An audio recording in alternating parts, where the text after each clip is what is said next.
Greetings, everyone. This is Eli the Restorer with another interesting topic for all of us. I was recently speaking about life having a front side and a back side, and I had a very interesting conversation with a friend of mine, Reverend Geraldine, from the Unity Church that I work out of and do some of my seminars in that. And we were talking about why is it that most people can only get stuck in the backside and not see the front side of everything. But one of the things she said was, what if the backside is directed from the ego and the front side is directed from our consciousness, our spiritual presence, or our divinity? And as I was talking to her, the more I thought about it in instances in my life when I've gone through things and I could only see the backside, whether it's getting a flat tire, losing a job, getting a divorce, getting a ticket. Who is it inside of us that has difficulty with the experience that life is throwing at us? Well, it's the ego, because the ego has no control. It's full of judgment. It's full of limitations.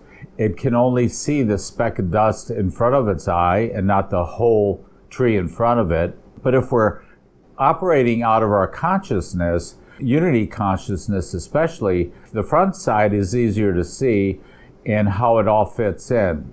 So let's say somebody is supposed to call you today and they're supposed to make you a job offer and you don't get the call. You're sitting there for an hour and a half, 2 hours.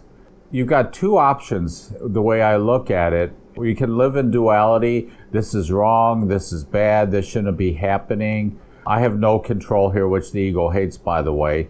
But if the spiritual side, the front side, could kick in and kind of take a look at it and then calm itself down, and let's say the next day you get a call that you didn't get yesterday, and the person that was supposed to call you said, well, listen, as a matter of fact, since I talked to you last, the job that we were talking to you about even got better, because the person that you were going to be working for resigned yesterday, and we're going to be looking for you to fill that position instead of working with that person.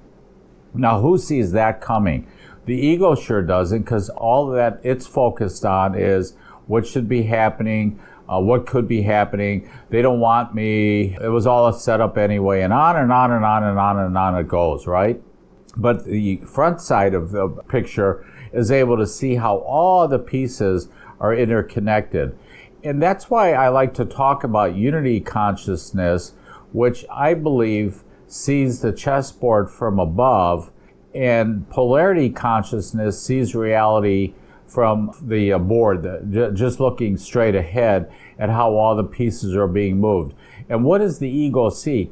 Chaos, no connectedness to the game. If you ever want to try this, if you're ever around a chessboard, and if you look at the chessboard from above, you can see the whole board, what your opponent is moving, what you're moving. If you get down on your knees and you only look straight ahead at all the pieces, are you going to have any idea what's happening in that game? And I hope this metaphor makes sense to you, because I've been using that for years, working with people, trying to wake people up, that if you're sitting in duality consciousness, all you're going to see is the board and what's in front of you. But from a unity perspective, when you're standing up looking over the board, you see all the moves, all possible moves. The Jewish prophets kind of got a bad rap, I think, because they weren't predicting the future, because there's no future. It's all fractaled. And let me explain that.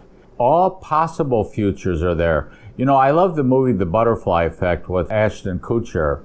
And he had the great gift where he could change outcomes. And he was trying it for a while, and it kept getting worse and worse and worse. So he finally, at the end of the movie, just gave up on it and said, I'm going to leave it be as it is. Why?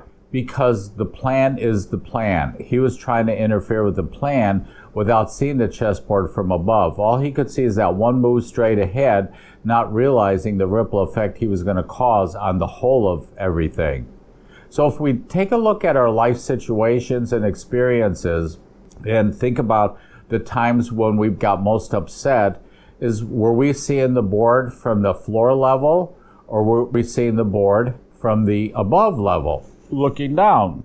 And I wanted to explain this again, and I wanted to give Reverend Geraldine some credit because I love talking to people that are open and that are conscious with some of the ideas I like to throw out and like to share, and then I get ideas back.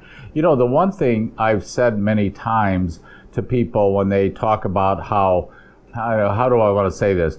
They like the way I look at things. And all I tell them is I haven't decided on much yet in life. Once I decide on A, B, C, and the rest of those letters go away. So if we don't decide on anything, we're more open to all possibilities, to change, to grow, to look at things more honestly. So look at your life situations in the past and ask yourself, was I dealing with the backside? Again, I'm not being Pollyanna or naive. Sometimes when the crappy stuff happens in our life, yeah, it can be crappy for a while. But if you understand how fractals work, one layer leads to the next layer, leads to the next layer. I'm going to be 67 here in another month, and so I've got a lot of road behind me. And as I look back at my life and all the things that initially I would say that was not good, that was a bad outcome, I should have got that job. I remember once I was trying to get an internship for my master's program in the mental health center that I was interviewing for. They had the guts to reject me. How could they do that? And even back then, in my 20s, I thought, okay, let's just let this be. And I didn't understand why they rejected me. I have no idea. I thought it came across pretty wise and smart and sociable and that. Well, within probably 3.5 weeks, it turned out I could do my internship where I was working my full-time job. So I didn't have to drive anywhere. It was no inconvenience. And the lady that was supervising me at my job, I respected her a lot, and she was a very wise teacher. Once I did a meditation, and I had this beautiful insight. Rejection is protection by our Creator. So when we're rejected, we're really being protected. We don't see it at the time. I was driving probably 2 years ago, coming to town, and I was at a stoplight, and the light turned green. And you know how when the light turns green, you're in a hurry, you want to rush? Something inside of me said, don't go. And so I didn't. I just sat there. And probably within a second, a big old truck ran the red light, and he would have T-boned me. Now, I can't explain how I knew that. I just trusted my gut. If my ego would have been in charge, I would have seen that green light and rushed up to get in the fast lane and blah, blah, blah, and you know how that goes. So when we're thinking about life from a front side and a back side, and then there's the middle of the road where the Creator is using both polarities to create his outcome. The example I use a lot is what happened to the Jews in Nazi Germany, and all the Jewish people and many other people were murdered during the World War II.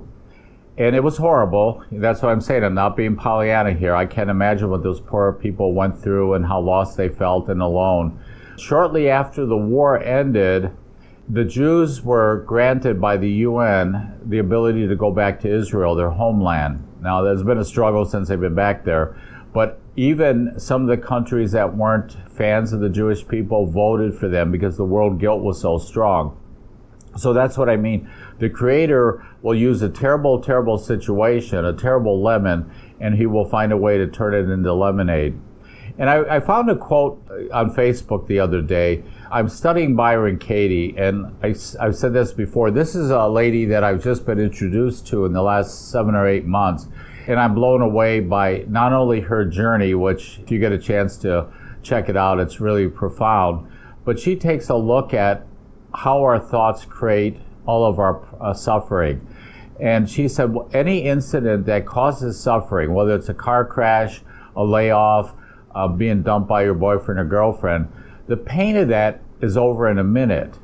Why the suffering lingers is because of what the mind does about that event that happened. And that's not a direct quote from Byron Katie, but it's close enough. Check some of her work out. And I'd like to end this short segment with a story about life. And I've said this before, life is a pop machine. You're going to put in your money to get your pop. Let's say it's Pepsi today, and the knee-high pops out. Now, what are most people what are most of you going to do? Okay, you're going to sit there and say, well, darn it, I wanted Pepsi and this damn machine, and you're going to go yell at somebody in that instead of sitting back and saying, okay, that's what life thinks I need, not what I wanted. And I was raised by a beloved man who had difficulties in restaurants, my father. He was always looking for something to be wrong with the food, always. And guess what? He found it. My brother and I used to laugh when we were kids how often when the food would be brought out, we'd be sitting there giggling to one another, just waiting for Dad to find the thing. The soup's too cold, the soup's too hot, the forks are in the wrong place, the fries are too greasy. And my poor dad never understood the pop machine metaphor. I'm hoping you will as you look at your life. Maybe you didn't get what you thought you wanted, but you got what you definitely needed. All right, signing off. God bless you guys, and I hope to see you all real soon.